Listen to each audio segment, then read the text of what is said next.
Hello dears, നമുക്ക് basic sleeve pattern വളരെ എളുപ്പമൊന്ന് ചെയ്തെടുത്താലോ. ഇവിടെ ഏറ്റവും താഴെയായിട്ട് ഇപ്പോൾ നമ്മൾ മെറ്റീരിയൽ എടുക്കുകയാണെന്നുണ്ടെങ്കിൽ സെൽവെജ് എന്ന് പറഞ്ഞൊരു സൈഡ് ഉണ്ടാവും. അപ്പോൾ ആ സൈഡിൽ നിന്ന് നമ്മൾ ഒരു 1/2 ഇഞ്ച് വിട്ടതിന് ശേഷം വേണം സ്ലീവിനുള്ളത് കട്ട് ചെയ്യാനായിട്ട്, നമ്മൾ ബാക്കി പാറ്റേൺ എല്ലാം വരച്ചെടുക്കാനായിട്ട്. ഞാനിവിടെ നിന്ന് ഒരു 1/2 ഇഞ്ച് വിട്ടിട്ടുണ്ട്. സെൽവെജിൻ്റെ പോർഷൻ വിട്ടിട്ടാണ് മേലേക്ക് സ്ലീവിനുള്ളത് വരച്ചെടുക്കാൻ പോകുന്നത്. നോർമലി നമ്മളൊരു സ്ലീവിന് 1/2 ഇഞ്ച് സീം അലവൻസ് താഴെ കൊടുക്കണം. നമ്മൾ ലൈനിങ് വെച്ച് സ്റ്റിച്ച് ചെയ്യുന്ന മെറ്റീരിയൽ ആണെന്നുണ്ടെങ്കിൽ 1/2 ഇഞ്ച് സീം അലവൻസ് കൊടുത്തതിന് ശേഷം വേണം മേലേക്ക് മെഷർമെൻറ്റ് എടുക്കാനായിട്ട്. ഓക്കെ, അപ്പോൾ ഞാൻ ഇവിടെ താഴെ ഒരു 1/2 ഇഞ്ച് സീം അലവൻസ് മാർക്ക് ചെയ്യുകയാണ്. ഓക്കെ, ഇനി 7 ഇഞ്ച് ലെങ്ത്ത് ഉള്ള സ്ലീവാണ് ഞാൻ ഉദ്ദേശിക്കുന്നത്. അപ്പോൾ ഞാൻ 7 ഇഞ്ച് മേലേക്ക് ലെങ്ത്ത് മാർക്ക് ചെയ്യുകയാണ്. ഓക്കെ, 7 ഇഞ്ച് മാർക്ക് ചെയ്തു. അതിൻ്റെ കൂടെ മേലേക്കുള്ള ഒരു സീം അലവൻസ് 1/2 ഇഞ്ചും കൂടി മാർക്ക് ചെയ്തിട്ടുണ്ട്. ക്ലിയർ ആയല്ലോ. ഇതിന് ശേഷം നമുക്ക് ഈ മാർക്ക് ചെയ്ത പോയിൻ്റ് എല്ലാം ക്ലിയർ ആയിട്ടൊന്ന് സ്ട്രേറ്റ് ലൈൻ വരച്ചെടുക്കണം. ഞാൻ ഇവിടെ സ്ട്രേറ്റ് ലൈൻ വരച്ചെടുക്കുകയാണ്. ഓക്കെ, ഇത് മേലത്തെ സീം അലവൻസ് ഇൻക്ലൂഡ് ആയതിനു ശേഷമാണ് ഞാൻ മേലെ ലൈൻ ചെയ്തിരിക്കുന്നത്. ഇനി നമുക്ക് സ്ലീവിന് എത്ര വിഡ്ത്ത് വേണം എന്നുള്ളതാണ് മാർക്ക് ചെയ്യാനുള്ളത്. സ്ലീവിന് നമുക്ക് എത്രയാണോ ടോപ്പ് പോർഷനിൽ വിഡ്ത്ത് വരുന്നതെന്നുണ്ടെങ്കിൽ അതൊന്ന് മാർക്ക് ചെയ്ത് കൊടുക്കണം. എനിക്ക് സ്ലീവിന് 7 ഇഞ്ച് തന്നെയാണ് വിഡ്ത്ത് വരുന്നത്. അപ്പോൾ ആ വിഡ്ത്ത് ഇവിടെ 0 പോയിൻ്റാണ്. ഈ 0 പോയിൻറ്റിൽ നിന്നാണ് ഞാൻ 7 ഇഞ്ച് വിഡ്ത്ത് എടുത്ത് കൊടുക്കുന്നത്. 0 പോയിൻറ്റിൽ നിന്ന് 7 ഇഞ്ച് എടുത്ത് ഞാൻ മാർക്ക് ചെയ്തു. ഓക്കെ, ഈ പോയിൻറ്റിന് നമുക്ക് എന്തെങ്കിലും പേര് കൊടുക്കണമെങ്കിൽ കൊടുക്കാം. 1 2 3 4 അങ്ങനെ നമുക്ക് മാർക്ക് ചെയ്തിട്ട് പോകണമെന്നുണ്ടെങ്കിൽ അങ്ങനെ ചെയ്യാം. ഓക്കെ, ഇത് 0 പോയിൻറ്റ്. താഴേക്ക് മാർക്ക് ചെയ്തിരിക്കുന്ന അവിടെ ഞാൻ 1 എന്നും കൂടി കൊടുത്തിട്ടുണ്ട്. ഇപ്പോൾ ഈ വിഡ്ത്ത് എടുത്ത് കൊടുത്തിരിക്കുന്നത് 2 എന്ന് മാർക്ക് ചെയ്തിട്ടുണ്ട്. ഓക്കെ, ക്ലിയർ ആയല്ലോ. ഇനി ഈ 2 എന്നുള്ള പോയിന്റിൽ നിന്ന് നമുക്ക് താഴേക്കൊരു ലൈൻ കൊടുക്കണം. സ്ട്രെയിറ്റ് ആയിട്ട് തന്നെ ലൈൻ പോകണം. ഓക്കെ, ഇനി ഇവിടെ എനിക്ക് കൈക്കുഴിക്കുള്ളൊരു പോർഷൻ കാണണം. അപ്പോൾ നോർമലി നമ്മളൊരു സ്ലീവിന് കൈക്കുഴി കൊടുക്കുമ്പോഴത്തേനും 3 ഇഞ്ച് അല്ലെങ്കിൽ 3.5 ഇഞ്ച് ഡൗൺ ചെയ്തിട്ടാണ്, ഈ 2 എന്നുള്ള പോയിന്റിൽ നിന്ന് 3 ഇഞ്ച് അല്ലെങ്കിൽ 3.5 ഇഞ്ച് ഡൗൺ ചെയ്തിട്ടാണ് മാർക്ക് ചെയ്യാറുള്ളത്. 2 എന്നുള്ള പോയിന്റിൽ നിന്ന് ഞാൻ ഒരു 3 ഇഞ്ച് താഴേക്ക് മാർക്ക് ചെയ്തു. ഓക്കെ, അതിന് ഒരു 3 എന്നുള്ളൊരു പോയിന്റ് തന്നെ കൊടുത്തു, നെയിമിങ് ചെയ്തോടെ. ഇനി ഈ 0യിൽ നിന്ന് 3യിലേക്ക് ഒരു സ്ലാൻഡിങ് ലൈൻ വരച്ചു കൊടുക്കുകയാണ്. ഈ സ്ലാൻഡിങ് ലൈൻ 3യിൽ നിൽക്കണ്ട, കുറച്ച് അങ്ങോട്ടേക്ക് നീട്ടി തന്നെ വരയ്ക്കാം നമുക്ക്. ഇവിടെ നിന്ന് ഈ സ്ലാൻഡിങ് ലൈൻ ഞാൻ കുറച്ച് നീട്ടി വരയ്ക്കുകയാണ്. ഓക്കെ, ക്ലിയർ ആയല്ലോ. 3 എന്നുള്ള പോയിന്റ് ഇവിടെയാണ്, ഇവിടെ നിന്ന് ഞാൻ കുറച്ചും കൂടി നീട്ടി വരച്ചിട്ടുണ്ട് ഈ സ്ലാൻഡിങ് ലൈൻ. ക്ലിയർ ആയല്ലോ. ഇനി നമുക്ക് ചെയ്യാനുള്ളത് ഈ 3 എന്നുള്ള പോയിന്റ്, ഈ 0 to 3 ഈ പോയിന്റിൻ്റെ സെൻറ്റർ പോർഷനിൽ നമുക്ക് മാർക്ക് ചെയ്യണം. 0 to 3 എത്രയാണോ വരുന്നത് സ്ലാൻഡിങ് ലൈനിൽ വേണം നമ്മൾ മെഷർമെൻറ്റ് നോക്കാനായിട്ട്. ഇപ്പോൾ കൊടുത്ത സ്ലാൻഡിങ് ലൈനിൽ 7.5 ഇഞ്ചാണ് നമുക്ക് വന്നിട്ടുള്ളത്. ഈ 7.5 ഇഞ്ചിൻ്റെ പകുതിയാണ് ആദ്യമേ നമ്മൾ മാർക്ക് ചെയ്യേണ്ടത്. ടേപ്പ് ഒന്ന് മടക്കി വയ്ക്കുക, അപ്പോൾ നമുക്ക് കറക്റ്റ് സെൻറ്റർ കിട്ടും. അവിടെ ഒന്ന് മാർക്ക് ചെയ്ത് കൊടുക്കുക. ഇത്രയും ക്ലിയർ ആയല്ലോ. ഇനി ഈ പോയിന്റിന് നമുക്ക് പേര് കൊടുക്കാം. ഇവിടെ നമുക്ക് 4 എന്ന് മാർക്ക് ചെയ്തിട്ടുണ്ട്. ഇനി ഈ 3ക്കും 4നും ഇടയിൽ ഒരു പോയിൻറ്റും കൂടി കണ്ടുപിടിക്കണം. അപ്പോൾ നമ്മൾ ഈ ടേപ്പിന് ഒന്നുകൂടി മടക്കാം, അപ്പോൾ നമുക്ക് അതിൻ്റെ കറക്റ്റ് സെൻറ്റർ പൊസിഷൻ കിട്ടും. അവിടെ ഞാനൊരു പോയിൻ്റ് കൊടുത്തു, അവിടെ 5 എന്നും കൊടുത്തിട്ടുണ്ട്. ഇനി ഈ 0 to 4, ഈ 0ക്കും 4നും ഇടയിൽ ഒരു പോയിൻ്റ് കൂടി കൊടുക്കണം. അതിൻ്റെ സെൻറ്റർ പോയിൻ്റ് കണ്ട് 0 to 4നും ഇടയിലും ഒരു പോയിൻ്റ് കൊടുത്തിട്ടുണ്ട്. അതിന് ഞാൻ 6 എന്ന് നമ്പറും കൊടുത്തിട്ടുണ്ട്. ഓക്കെ, ഇത്രയും ക്ലിയർ ആയല്ലോ. ഇതിന് ശേഷം ഈ സെൻറ്റർ പോയിൻ്റായ 4ൽ നിന്ന് ഒരു 1 ഇഞ്ച് മേലേക്ക് മാർക്ക് ചെയ്യാണ്. 1 ഇഞ്ച് മേലേക്ക് മാർക്ക് ചെയ്തു. ക്ലിയർ ആവുന്നുണ്ടല്ലോ. ഇനി നമ്മുടെ എല്ലാം കയ്യിൽ കർവ് സ്കെയിൽ ഉണ്ടാവും. ഇല്ലെങ്കിൽ നമ്മൾ ഫ്രീ ഹാൻഡായിട്ട് തന്നെ വരച്ചു കൊടുക്കാം നമുക്ക്. ഓക്കെ, ഫ്രീ ഹാൻഡായിട്ട് വരയ്ക്കാൻ പറ്റുന്നവരാണെങ്കിൽ ഈ 0യിൽ നിന്ന് ഇപ്പോൾ നമ്മൾ മാർക്ക് ചെയ്ത ഈ 1 ഇഞ്ചിലുള്ള ഒരു ലൈൻ ഉണ്ടല്ലോ, അതിന് ജസ്റ്റ് 5 എന്ന് നമ്പർ കൊടുത്തിട്ടുണ്ട്. ആ 5ലേക്ക് ജോയിൻ ചെയ്യണം. അവിടെ നിന്ന് ഈ 3യിലേക്കും ജോയിൻ ചെയ്ത് കൊടുക്കണം.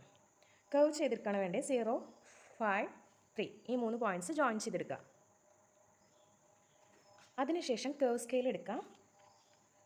ഫ്രീ ഹാൻഡായിട്ട് ചെയ്യാൻ പറ്റുന്നവർ ഫ്രീ ഹാൻഡായിട്ട് ചെയ്തോ. ഇല്ലാന്നുണ്ടെങ്കിൽ ഈ പോയിൻ്റ് ജോയിൻ ചെയ്യുന്നത് നമ്മൾ ഈ കർവ് സ്കെയിൽ വെച്ചിട്ടാണ്. ഞാൻ കർവ് സ്കെയിൽ വെക്കുന്ന രീതി എങ്ങനെയാണെന്നുള്ളതൊന്ന് നിങ്ങൾക്ക് നോക്കാം. കണ്ടോ, ഇങ്ങനെ വെച്ചിട്ടാണ് നമ്മൾ കർവ് ചെയ്തെടുക്കുന്നത്. ക്ലിയർ ആയില്ലേ? ഇനി ഇത് നമുക്ക് ബാക്ക് ആം ഹോളിനുള്ള ജോയിനിങ് ആണ് ഇവിടെ വരുന്നത്. ഇനി ഫ്രണ്ട് ആം ഹോളിനുള്ള ജോയിനിങ് എങ്ങനെ വരുന്നുള്ളത് നോക്കാം. 0 അത് കഴിഞ്ഞ് ഈ 6 കൊടുത്തിട്ടുണ്ടല്ലോ, 6ൻ്റെ തൊട്ട് മേലെ ലൈനുമ്പോൾ നമ്മളൊരു പോയിൻ്റ് കൊടുക്കുകയാണ്. 0ക്ക് അവിടെ നിന്ന് സ്റ്റാർട്ടിങ് ചെയ്ത് ഈ 6ന് മേലെയുള്ള ലൈന് നമ്മൾ 7 നമ്പർ കൊടുത്തു. 0 to 7 അവിടെ നിന്ന് 5ലേക്ക് പോയി, പിന്നെ 3ലേക്ക്. കർവ് സ്കെയിൽ വെച്ച് വരച്ച് കാണിച്ചു തരാം. 0ൽ നിന്ന് 7ലേക്കാണ് നമുക്ക് സ്റ്റാർട്ടിങ് വന്നിട്ടുള്ളത്. അവിടെ നിന്ന് 7ൽ നിന്ന് നമുക്ക് നേരെ ഡൗൺ ചെയ്ത് 5ലേക്കാണ് ലൈൻ എത്തേണ്ടത്. 5ലേക്ക് ഈ ലൈനെ ജോയിൻ ചെയ്ത് കൊടുത്തു. അവിടെ നിന്ന് 5ൽ നിന്ന് തിരിച്ച് 3ലേക്ക് വരണം. അപ്പോൾ ഈ കർവ് സ്കെയിലിനെ നമ്മൾ ഇത്രയും നേരം വെച്ചതുപോലെ അല്ല വെക്കുന്നത്, ഒന്ന് തിരിച്ച് വെക്കുകയാണ്, മേലോട്ട് വെക്കുകയാണ്. അതിൻ്റെ ഷേപ്പ് നമുക്ക് താഴെയാണ് കർവ് വരണ്ടേ. അപ്പോൾ സ്കെയിലിന് ഇത്രയും നേരം വെച്ചതിൽ നിന്നും തിരിച്ചൊന്ന് മേലോട്ട് വെച്ചേക്കാണ്. എന്നിട്ട് ഇവിടെ ഒന്ന് ഷേപ്പ് എടുത്ത് കൊടുക്കുക. ഓക്കെ, ക്ലിയർ ആയല്ലോ? ഇത് ഫ്രണ്ട് ആം ഹോളിൽ ജോയിൻ ചെയ്യുന്ന പോർഷൻ. ഇത്രയും പോർഷനാണ് നമുക്ക് ബേസിക് സ്ലീവിന് ആവശ്യമായിട്ട് വരുന്നത്. ഇത്രയും പോയിൻറ്റ്സ് ആണ് ഇതിൽ ഇൻക്ലൂഡഡ് ആയിട്ടുള്ളത്. ക്ലിയർ ആയെന്ന് തോന്നുന്നു. ഇനി ബാക്കിയൊരു കാര്യം കൂടി ശ്രദ്ധിക്കാനുള്ളത്, ഇവിടെ സൈഡിൽ നമുക്ക് സീം അലവൻസ് കൊടുക്കണം അല്ലേ. സൈഡിൽ ഇവിടെ 1.5 ഇഞ്ചാണ് നമുക്ക് സീം അലവൻസ് ആവശ്യമായിട്ട് വരുന്നത്. ആം ഹോളിൻ്റെ പോർഷൻ ആയതുകൊണ്ട് നമ്മളൊരു 1.25 ഇഞ്ച് ഞാൻ ഇവിടെ സീം അലവൻസ് മാർക്ക് ചെയ്യുന്നുണ്ട്. അവിടെ ചില സമയങ്ങളിൽ നമുക്ക് അഡ്ജസ്റ്റ് ചെയ്യേണ്ടി വരാറുണ്ട്. അപ്പോൾ അത് കണക്കാക്കി 1.25 ഇഞ്ച് സീം അലവൻസ് ഇവിടെ കൊടുത്തിട്ടുണ്ട്. പിന്നെ താഴെ നമുക്കിവിടെ എത്രയാണോ വിട്ട് നമ്മുടെ സ്ലീവിന് ആവശ്യമായിട്ട് വരുന്നതെന്നുള്ളത് നമ്മൾ നോക്കി വെച്ചിട്ടുണ്ടാവും. എനിക്കിവിടെ ആവശ്യമായിട്ട് വരുന്നത് 6.25 ആണ്. ഈ 6.25 ഇഞ്ച് ഞാനിവിടെ എടുത്തു, മാർക്ക് ചെയ്തു. ഈ 6.25 നിന്ന് 1.5 ഇഞ്ചാണ് ഞാൻ സീം അലവൻസ് ആയിട്ട് കൊടുക്കുന്നത്. 1.5 ഇഞ്ച് സീം അലവൻസ് കൊടുത്തു. ഇനി ഇവിടെ മാർക്ക് ചെയ്ത് വെച്ചിരിക്കുന്ന ആ പോയിൻ്റ് ഉണ്ടല്ലോ, അത് നമ്മൾ ജോയിൻ ചെയ്ത് കൊടുക്കുകയാണ്. സീം അലവൻസിൻ്റെ പോയിൻ്റ് നമ്മളിവിടെ ജോയിൻ ചെയ്ത് കൊടുക്കുകയാണ്. ഇത് നോർമലി നമുക്ക് വേണ്ട സ്ലീവിൻ്റെ വിഡ്ത്താണ് ഇത്രയും വരുന്നത്. ഇത് സീം അലവൻസ് ആണ്, സൈഡിലുള്ള സീം അലവൻസ്. നമുക്ക് പെട്ടെന്ന് മനസ്സിലാവാൻ വേണ്ടി നമ്മളൊന്നിങ്ങനെ മാർക്ക് ചെയ്ത് കൊടുക്കുകയാണ്. താഴെ നമ്മൾ 1/2 ഇഞ്ച് സീം അലവൻസ് ഇട്ടിട്ടാണ് നമ്മൾ സ്റ്റാർട്ട് ചെയ്തിരിക്കുന്നത്. ഈ 1/2 ഇഞ്ച് സീം അലവൻസ് നമ്മൾ ഇതുപോലെ തന്നെ ഒന്ന് ലൈൻ ചെയ്ത് കൊടുക്കുകയാണെങ്കിൽ നമുക്ക് മനസ്സിലാക്കാനായിട്ട് എളുപ്പമുണ്ട്. നമ്മളിവിടെ സീം അലവൻസ് കൊടുത്തിട്ടുണ്ടോ എന്നുള്ളത് നമുക്ക് മനസ്സിലാക്കാനായിട്ട് എളുപ്പമുണ്ട്. ഓക്കെ, ക്ലിയർ ആയല്ലോ? ഈ മേലത്തെ പോർഷനിൽ നമ്മൾ 1/2 ഇഞ്ച് സീം അലവൻസ് എടുത്തിട്ടാണ് നമ്മൾ വർക്ക് സ്റ്റാർട്ട് ചെയ്തിരിക്കുന്നത്. അത് നമ്മളൊന്ന് ഓർത്ത് വെക്കുക. ഇല്ലെങ്കിൽ ജസ്റ്റ് ഒന്ന് ഇവിടെ എഴുതിയിടാം, ഇൻക്ലൂഡഡ് സീം അലവൻസ് എന്ന് പറഞ്ഞാൽ നമുക്ക് എഴുതിയിടാം. ഇതാണ് നമുക്ക് ബേസിക് സ്ലീവ് പാറ്റേൺ ആയിട്ട് വരുന്നത്. ഇതിന് നമുക്കിനി കറക്റ്റ് മെഷർമെൻറ്റിൽ കട്ട് ചെയ്തെടുക്കാം. താഴെ വിട്ടേക്കുന്ന ഈ ഒരു പോർഷൻ, സെൽവെജിൻ്റെ പോർഷൻ നമുക്ക് കട്ട് ചെയ്ത് കളയാം.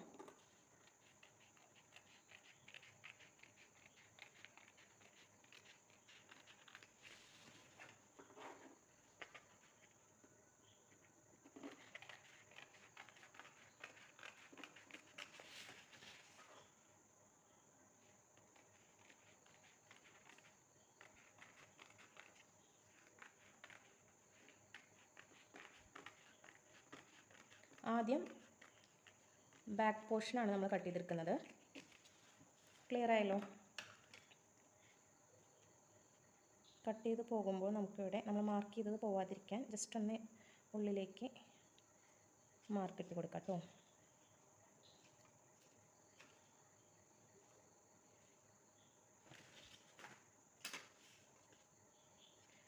ഇതാണ് നമുക്ക് ബേസിക് സ്ലീവ് പാറ്റേൺ ആയിട്ട് വരുന്നത്. ഈ സ്ലീവ് പാറ്റേൺ വെച്ചിട്ട് നമുക്ക് പല ഡിസൈനിങ് പാറ്റേൺസും ചെയ്യാവുന്നതാണ്. ഓക്കെ, ക്ലിയർ ആയല്ലോ? എന്തെങ്കിലും ഡൗട്ട് ഉണ്ടെങ്കിൽ ചോദിച്ച് ക്ലിയർ ചെയ്യാം. ഇനി നമുക്കിവിടെ ബാക്ക് പോർഷൻ കട്ട് ചെയ്തെടുത്ത് കഴിഞ്ഞാൽ ഇവിടെ ചെറുതായിട്ടൊരു നോച്ചിട്ട് കൊടുക്കണം. ഈ 0 പോയിൻറ്റിൻ്റെ അവിടെ ചെറുതായിട്ടൊരു വി നോച്ചിട്ട് കൊടുക്കണം. അതിട്ട് കൊടുത്തതിന് ശേഷം ഈ ഫ്രണ്ട് പോർഷൻ്റെ ആം ഹോളും കൂടി കട്ട് ചെയ്തെടുക്കാം. നമ്മൾ വരച്ച് വെച്ചിരിക്കുന്ന ലൈനിൽ കൂടി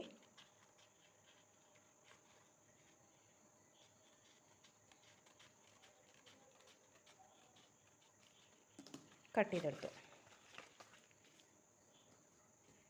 ഇത് ഫ്രണ്ട് പോർഷൻ, ഇത് ബാക്ക് പോർഷൻ. ക്ലിയർ ആയല്ലോ?